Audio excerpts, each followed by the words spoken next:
The testimony of Amice. The year was 2002 and I was a fresh young teacher in my third year of teaching. I thought I knew it all and had this teaching thing all sorted out. Along came Alice and Amice, two 6-year-old twins with a heart condition involving leaking valves and a life expectancy of about 7 to 8 years.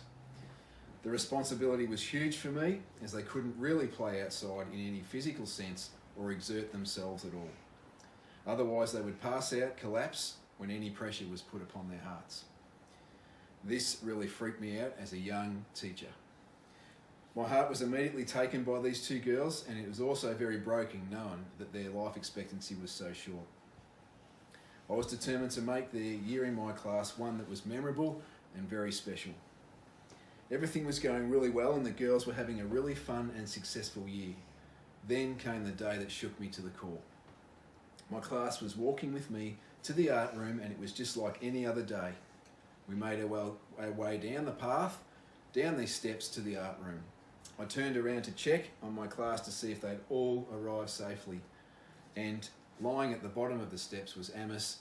She had fallen down, knocked her head, and was unconscious and had vomited all over the place. I immediately went into emergency overdrive. She had injuries and I picked her straight up and we ran straight to the sick bay. As I was running, I was thinking in my mind, I need to get her to some immediate help and this was a serious life and death situation. I recall running with her in my arms and watching her eyes rolling around in her head.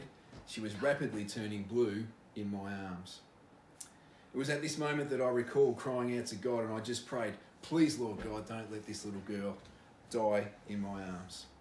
As I ran, I could see the colour coming back into her face and her eyes opening. God was so good to me this day and he was with me all of the way. He literally saved her life and there was a miracle in my arms. I got her to the sick bay and the paramedics were called. Thankfully, she was on a quick response list and help arrived very quickly. Amice was conscious upon her arrival and praise be to God and the paramedics were able to further stabilise her. She was then rushed off to hospital for further attention. I was so thankful to God after this event and for the fact that Amice survived this traumatic ordeal. God was with me in my distress and time of need and he protected both Amice and myself on this day. God also gave me an incredible peace and assurance after all of this had taken place. I was reminded of Psalm 107 when writing up this story. And it goes like this, Then they cried to the Lord in their trouble, and he delivered them from their distress. He made the storm be still, and the waves of the sea were hushed. Then they were glad that the waters were quiet, and he brought them to their desired haven. God was so good to me, and he is my protector, and he certainly got me to my desired haven on that day. Thank you. You mentioned that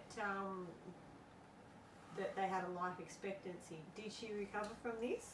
And is she still with us today? She recovered for another 12 months and then sadly in year 2 she passed away probably about 6 months into that year. So she didn't make it much further, but she had probably another 6 to 8 months with us, yeah.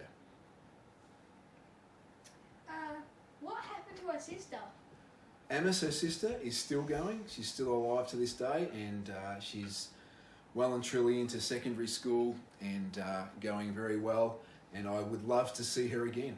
And yeah, very pleased that she's still alive to this day. Thank you.